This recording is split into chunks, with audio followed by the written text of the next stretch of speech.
নমস্কার। ঠাকুর শ্রী শ্রী রামকৃষ্ণ পরমহংসদেব এবং মা শারদার চরণে আমার সশ্রদ্ধ প্রণাম জানিয়ে ভিডিওটা শুরু করছি। 1872 সালের 5ই জুন ঘটেছিল ইতিহাসের একটি বিরলতম ঘটনা। শ্রী শ্রী রামকৃষ্ণ পরমহংসদেব মা শারদাকে দেবী রূপে পুজো করেছে। ঠাকুর শ্রী শ্রী রামকৃষ্ণ পরমহংসদেব তার নিজ পত্নী মা শারদার মধ্যে যে দেবীত্বের লক্ষণ দেখেছিলেন, সেই দেবীত্বের পরিচয় পেয়ে তার অন্তর সমৃদ্ধ হয়েছিল। মা শারদার দেবীত্বের উদ্বোধনীর জন্য 1872 সালের 5ই জুন ঠাকুর শ্রী শ্রী রামকৃষ্ণ পরমহংসদেব মা শারদাকে ষোড়শী রূপে পুজো করেছিলেন। দিনটি ছিল জ্যৈষ্ঠ মাসের ফলহারিণী অমাবস্যার দিন। এই ফলহারিণী অমাবস্যা একটি গুরুত্বপূর্ণ অমাবস্যা। বছরের যে 12টি অমাবস্যার মধ্যে একটি গুরুত্বপূর্ণ অমাবস্যা হচ্ছে ফলহারিণী অমাবস্যা। শাস্ত্র মতে বলা হয়, এই অমাবস্যার দিন মা কালীর কাছে মনে প্রাণে যদি কিছু প্রার্থনা করা হয়, মা কিন্তু সবসময় সেই প্রার্থনা পূরণ করেন। ভক্তি সহকারে শুদ্ধ মনে মায়ের কাছে এই দিন যে ভক্ত যা কিছু চান, মা কখনোই তাকে খালি হাতে ফেরান না। যেহেতু এই দিনটিতে মা কালী সকলের মনের ইচ্ছারূপ ফল প্রদান করে থাকেন, সেই কারণে এই অমাবস্যাকে বলা হয় ফলহারিণী অমাবস্যা। অনেকে কিন্তু একটু ভুল ব্যাখ্যা করে থাকেন।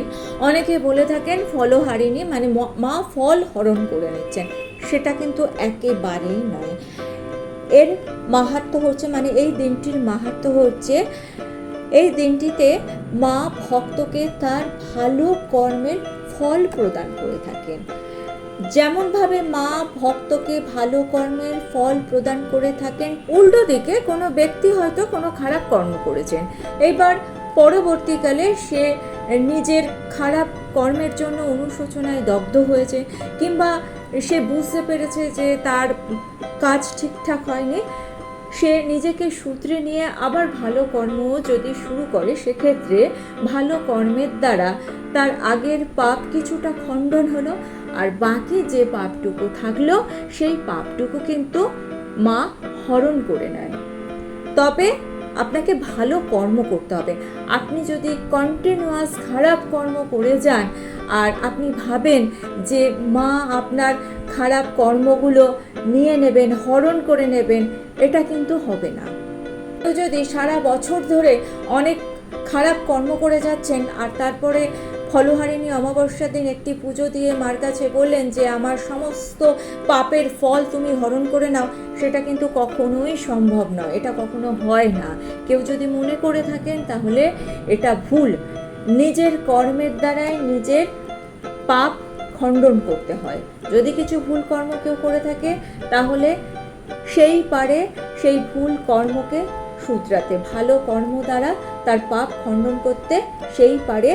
তবে মার কাছে ক্ষমা ভিক্ষা চাইলে মা সেই ব্যক্তিকে ক্ষমা করেন, তবে অবশ্যই তার কর্মের দ্বারা।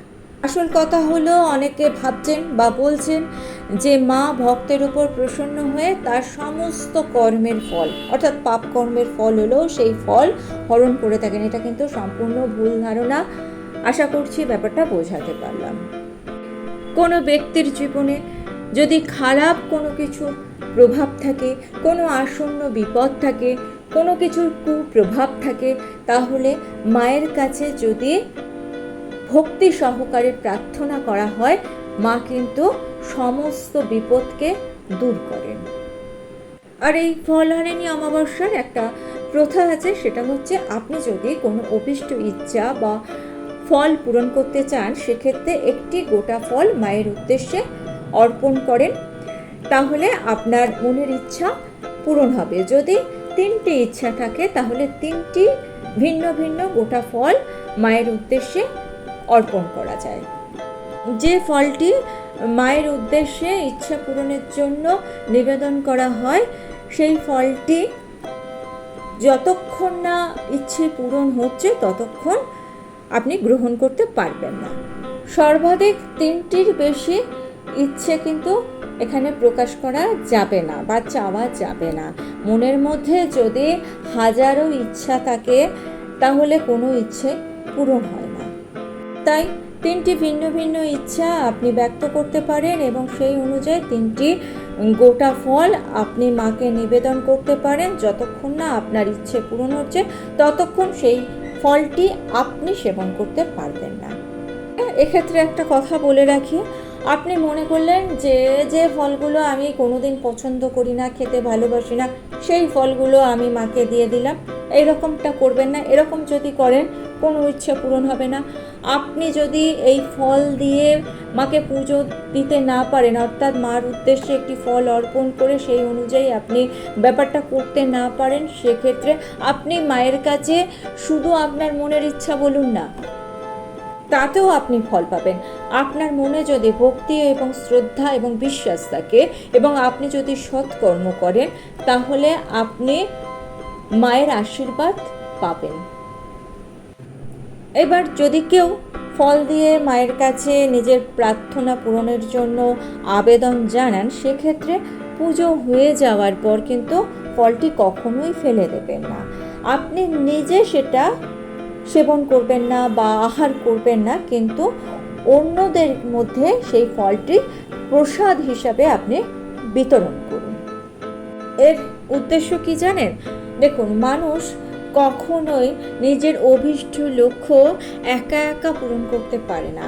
সকলের সহযোগিতা, সকলের আশীর্বাদে একজন ব্যক্তি সম্পূর্ণরূপে তার ইচ্ছা পূরণ করেন বা তিনি সফল হন। তাই সবাইকে নিয়ে চলারই এটাই একটা মাহাত্ম্য, যে সবার মধ্যে প্রসাদী ফল বিতরণ করে দেওয়া হলো। আর এই যে ফল দেওয়া হচ্ছে, এর কারণটা কি, এর মাহাত্ম্যটা কি?